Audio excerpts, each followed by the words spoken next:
Assalamualaikum warahmatullahi wabarakatuh. Kembali lagi bersama saya. Alhamdulillahirrahmanirrahim. Kali ini ada servisan power monoblock Tornado 5000 watt. Untuk kerusakannya saya belum tahu teman-teman. Akan tetapi di sini terlihat kayaknya power monoblock ini nggak dipakai ya teman-teman. Terlihat dari ini debunya itu banyak sekali debu di sini teman-teman. Nah langsung saja teman-teman. Power monoblock ini disuruh ngecek kalau rusak nanti diperbaiki. Nah kata pemiliknya seperti itu ya teman-teman.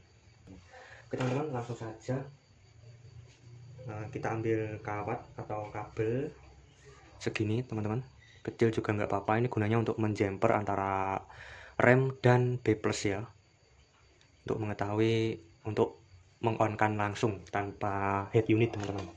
Kita ambil di jalur B+ sama rem.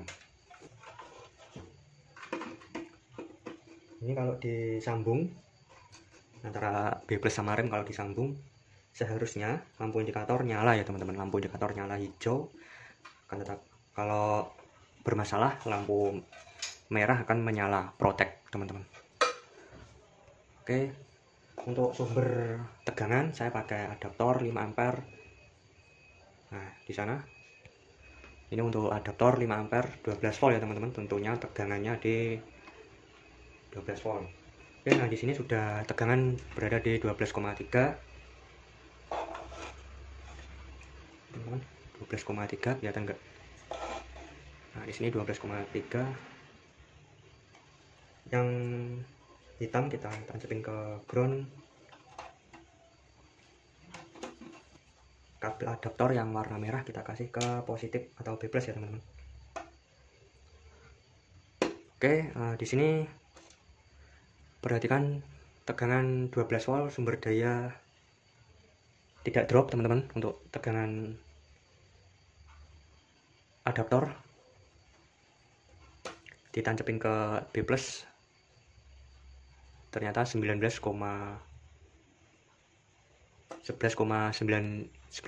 ya teman-teman. Oke, kita lihat untuk seharusnya di sini untuk, nah perhatikan teman-teman, tidak menyala. Seharusnya di sini sudah menyala teman-teman, lampu indikator warna hijau. Tetapi di sini mati, enggak nyala untuk lampu indikatornya. Oke, tegangan di 11,9, berarti di sini untuk DC-DC kemungkinan aman ya, kemungkinan besar DC-DC pada power monoblock aman. Oke teman-teman, langsung saja kita bongkar, kita lihat dalaman kit monoblock ya, kit dari driver monoblock ini teman-teman. Di sini saya bongkar dulu. Kita lihat untuk dalaman kit driver dari power monoblock panel. Nah seperti ini teman-teman. Wow, ternyata terlihat gosong teman-teman, dan baunya seperti agak ada yang kebakar ya, ada komponen yang terbakar. Di sini baunya ada komponen yang kebakar teman-teman. Oke, kita singkirkan dulu teman-teman. Nah ternyata di sini di IRF yang umumnya IRF Z44N itu kebakar teman-teman. Oke, di sini teman-teman bisa perhatikan, kayaknya ini sedikit parah ya teman-teman.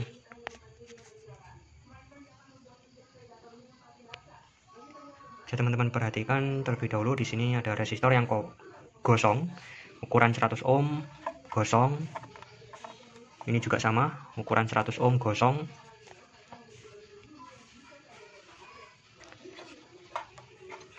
Kemungkinan ini untuk DC-DC nya konslet ya teman-teman. Untuk IC DC-DC menggunakan seperti pada umumnya TL494 teman-teman. Nah, oke, kita periksa dulu sebelum memperbaiki lebih lanjut teman-teman. Nah di sini ada resistor yang kakinya berkarat di daerah blok driver teman-teman. Ada kaki yang berjamur juga di sini. Nah ini harus kita teliti ya teman-teman. Sebelum memperbaiki lebih lanjut kita harus periksa benar-benar, diteliti terlebih dahulu. Soalnya kalau ada sedikit saja yang komponen yang bermasalah, itu nanti bisa menyebabkan cacat suara ya teman-teman. Bisa cacat suara, bisa panas berlebih, pokoknya nggak normal teman-teman. Oke, nah teman-teman, di sini untuk yang bisa kita lihat tentunya di sini ada yang kebakar teman-teman untuk komponen. Oke, kita copot dulu, kita lihat ini kayaknya pecah teman-teman untuk IRF. Nah di sini umumnya itu pakai IRF Z44N teman-teman. Nah di sini teman-teman bisa perhatikan terlebih dahulu. Oke, yang satunya. Nah, apa sih yang menyebabkan IRF Z44N atau di sini IRF di sini itu bisa terbakar? Kalau umumnya teman-teman, biasanya itu di driver ada komponen yang short. Nah di driver ini teman-teman, driver 1, 2, 3, 4 ini mungkin ada salah satu yang short. Terus juga kemungkinan besar di IC TL494 dia short, atau juga ada mutu komponen ya teman-teman. Mutu komponen ini juga pecah, mutu komponen bisa kurang bagus. Nah ini kemungkinan agak parah ya teman-teman. Oke teman-teman, saya copot terlebih dahulu untuk semua skrup. Kita lihat untuk bagian jalur PCB pada kit monoblok. Oke teman-teman, di sini kita lihat dulu untuk jalur di bawah PCB, untuk jalur PCB-nya.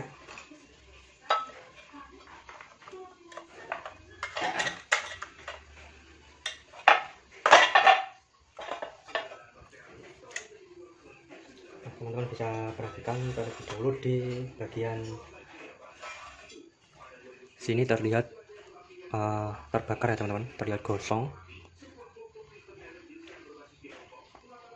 Dan ternyata di sini benar kebakar ya, kayak kebakar teman-teman.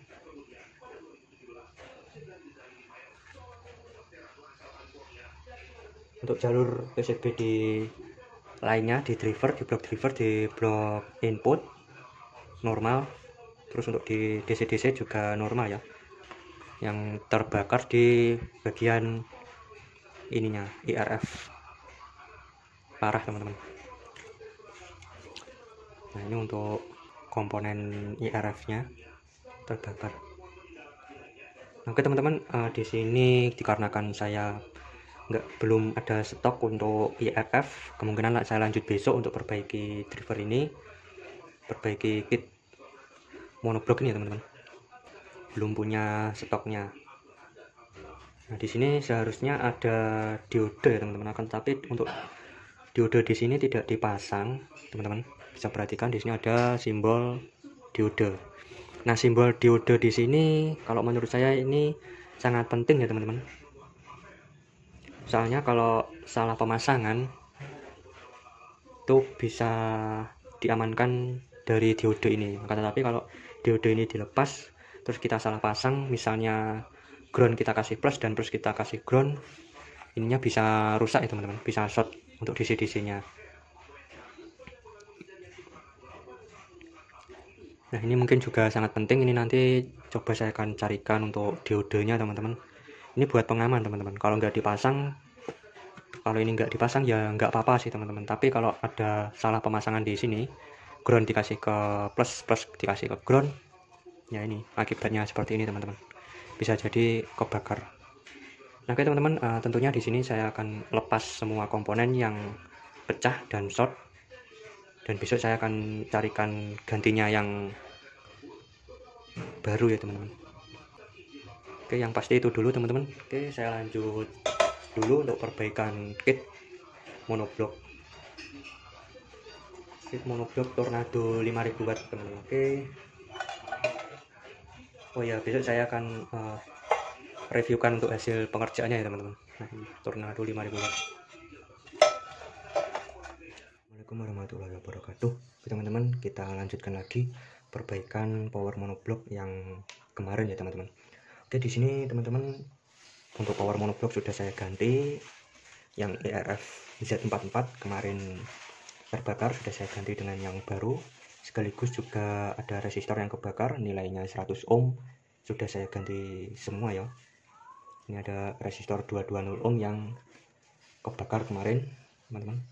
Untuk yang lainnya kondisi komponen masih bagus, akan tetapi juga nggak tahu ini nanti menyala atau enggak, juga belum tahu ya teman-teman, menyala normal atau enggak, soalnya juga belum saya tes teman-teman. Oke, di sini saya mau tes terlebih dahulu pakai adaptor 12 volt tentunya. Oke, di sini sudah saya siapkan untuk adaptornya. Kita cek tegangan pakai Avo digital. Ini tadi sudah saya set tegangan di 12 volt teman-teman. Nah, oke, setelah di sini 12,5 teman-teman, kita tancapin ke terminal tegangan 12 volt di power monoblock. Nah, di sini saya pakai Avo analog juga teman-teman, untuk mengetahui pakai Avo analog kali 10 volt DC teman-teman, untuk mengetahui output dari driver ini kemasukan tegangan DC atau tidak teman-teman ya. Nah, kalau output dari driver power monoblock ini keluar tegangan DC, alhasil apa? Di komponen driver ada yang short teman-teman, entah itu transistor final ataupun di komponen pada driver, entah itu ada transistor yang short atau enggak teman-teman. Oke, sekali lagi di sini saya akan tes terlebih dahulu setelah diganti IRFZ44N sudah mau menyala atau belum teman-teman. Oke teman-teman,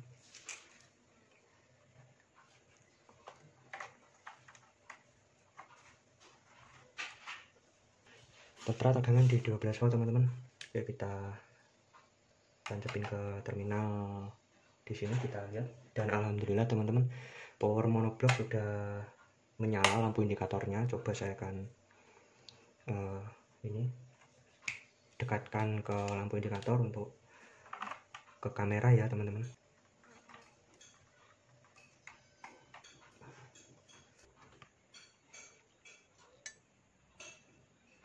Nah, di sini lampu indikator sudah menyala hijau teman-teman. Berarti di sini untuk DC-DC inverter kemungkinan sudah ini, kemungkinan sudah normal untuk DC-DC-nya. Nah, oke teman-teman, di sini kita tes pada pengeluaran output dari driver, seharusnya 0 volt DC teman-teman. Oke, seperti biasa untuk pengecekan output dari driver saya menggunakan Avo analog kali 10 volt DC. Apabila ini nanti jarumnya itu bergerak ke kanan, berarti output dari driver ini kemasukan tegangan DC, tandanya driver belum normal atau driver bermasalah ya teman-teman. Oke, cara pengecekannya yaitu kabel hitam pada Avo analog kita kasih ke groundnya driver ya teman-teman, groundnya driver. Dan untuk touchpen warna merah pada Avo analog kita kasih ke output dari masing-masing driver teman-teman. Oke, di sini kondisi power monoblock masih menyala teman-teman. Nah, di sini dia tidak bergerak untuk jarum Avo-nya. Oke, sebelahnya lagi dan sebelahnya lagi masih aman, dan sebelahnya lagi masih aman teman-teman. Dia tidak bergerak jarum Avo-nya. Untuk tegangan apakah sudah masuk? Nah, untuk tegangan di sini kita periksa dari kaki kolektor pada transistor final teman-teman.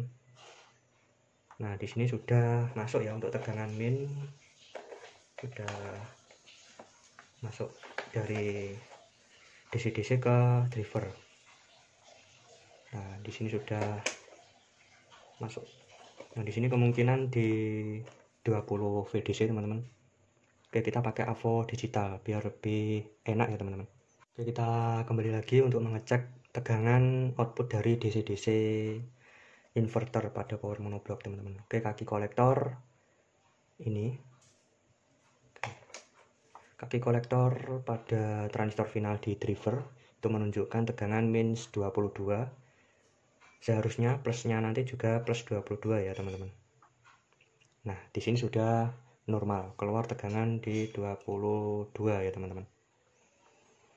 Ini 22 plus CT dan juga min 22. Oke, di sini untuk tegangan dari DC-DC inverter sudah mengeluarkan output tegangan sebesar 22 ya teman-teman. Dan kita tinggal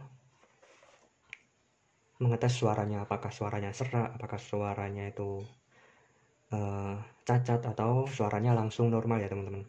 Oh ya, ini sangat penting teman-teman. Kemarin kan diode dari DC-DC tidak dipasang teman-teman. Oke, saya cabut terlebih dahulu. Nah, di sini saya tambahin untuk komponen diode ya teman-teman. Kalau menurut saya ini sangat penting untuk komponen diode di sini. Oke, kita balik dulu. Teman-teman bisa lihat di sini, ini teman-teman komponen diode. Di sini kemarin tidak dipasang komponen diode. Dan di sini saya pasang komponen diode, ini tipenya 5401 ya teman-teman. Yang agak besar ini ukuran 3 ampere kalau 3 ampere.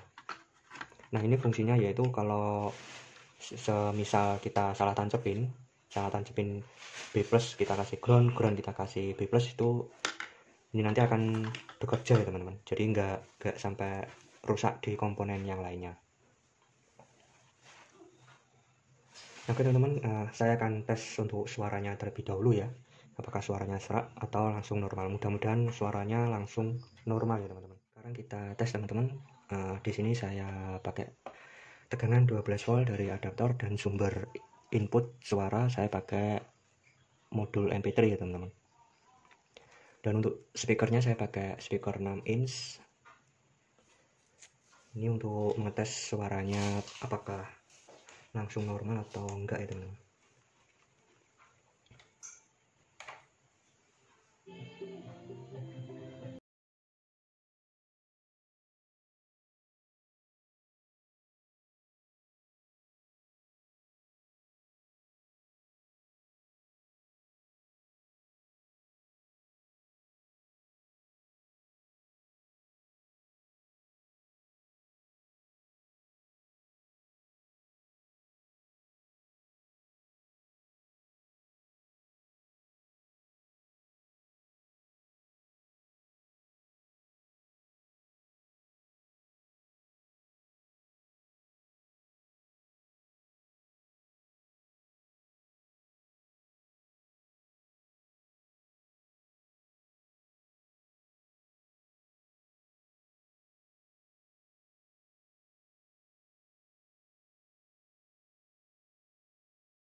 Yang satunya.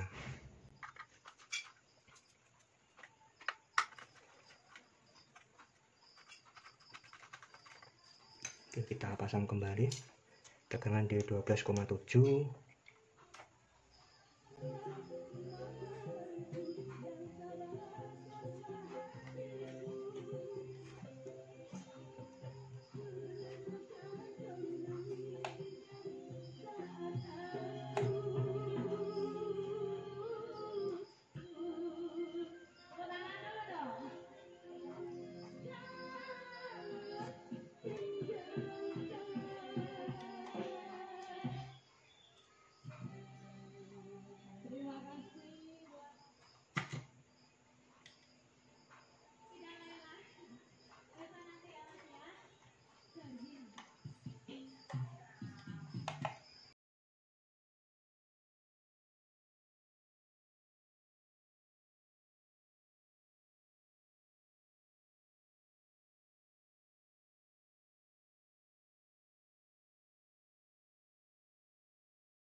Kita pindah channel ke yang sebelahnya teman-teman. Nah, di sini untuk channel yang biasanya dibikin sub pakai 12 in itu ya. Ini untuk subnya, subwoofer. Oke, tentunya input kita pindah terlebih dahulu di sini.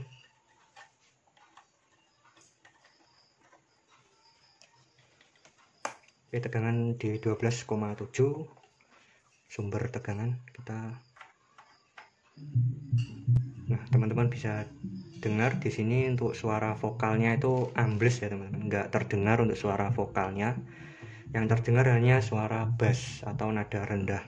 Oke, kita naikkan volume di modul MP3.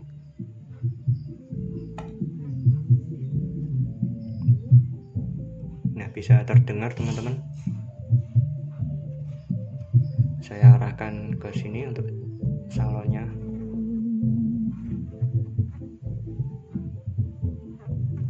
Untuk nada rendah atau nada bassnya juga tidak ada yang cacat teman-teman. Suara bassnya juga normal, nggak serak.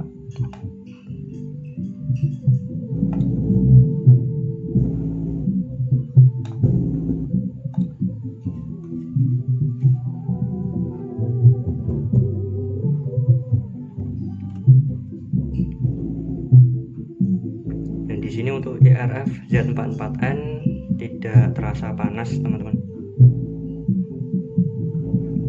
Dan di sini untuk diodenya, diode penyearah.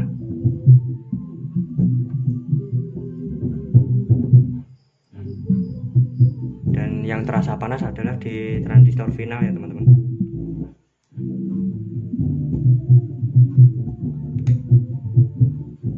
Nah, jangan lama-lama untuk mengetes suara seperti ini teman-teman.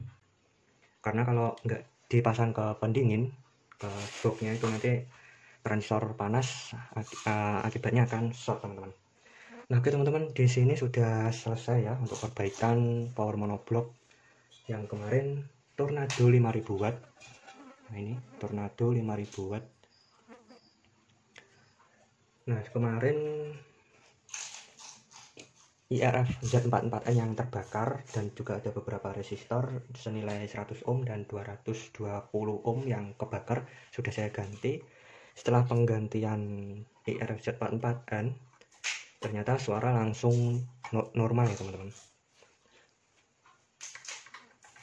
Oh ya, untuk pemasangan IRF Z44N kemarin kan PCB-nya itu menjadi arang ya teman-teman. Nah, itu sebaiknya dikerok pakai cutter untuk PCB yang berarang, jadi arang ini.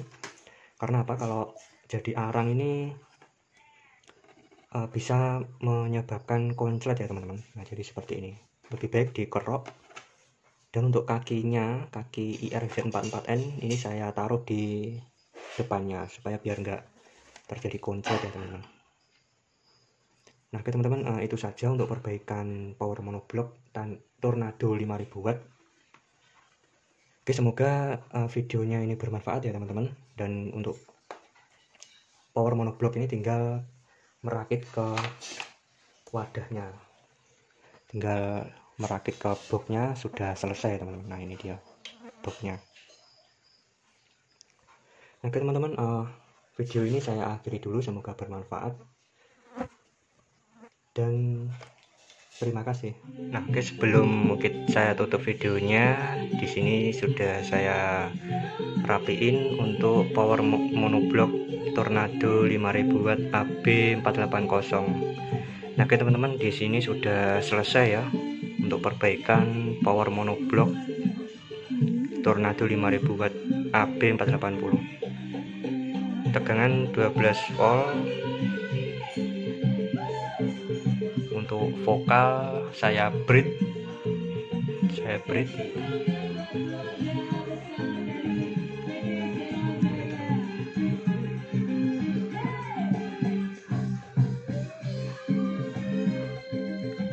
Untuk speaker saya pakai 6 inch